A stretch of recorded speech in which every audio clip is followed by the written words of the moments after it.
পরে আমি এখানে রাত্রে মনে করেন যে অফিসের ভিতরে ছিলাম, আমাদের সিকিউরিটি পাহারাদার মনে করেন যে পরে ডাক দিছে রাত্রে, পরে বলছে যে একজন লোকের যে জায়গায় চিকুর করতেছে কানতেছে এই অবস্থায়।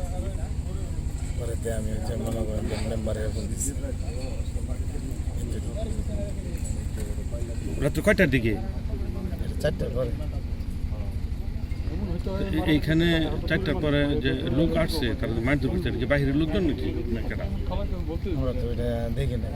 আমি গুসিঙ্গা বাজারে প্রতিদিন, আমি বাজারে একটা ব্যবসায়ী ইজারাদার।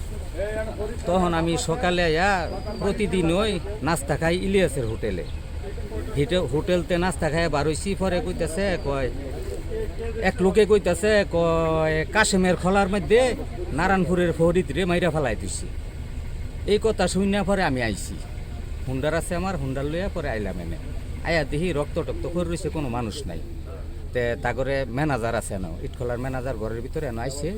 আর পরে জিগাইলাম যে এনো 2টা রুম, এই একটা রুম, এটার ভিতরে মানুষ আছে, আমনও এনো আছেন। তে এনো একটা লোক কুবাইয়া বাইরে মাইরে লাইছে, ইটখোলার মধ্যে মানুষ আছে, আগুন দেওয়ার মানুষ। তে এহান ওই লোকটা মাইরে লাইছে, আপনারা কেউ কইতারেন না? কয় জিগাইলে কয় জানি না। একর বাসার লোক খুঁজলাম নাই। এনি পর্যন্তই আমি জানি আমার হলো আত্মীয় হইলো আমার বাগনির বাসুর, আমার বাগনি বিয়ে দিছি এর ছোট ভাইয়ের। এই হিসাবে আমার বাগনি জামার বড় ভাই।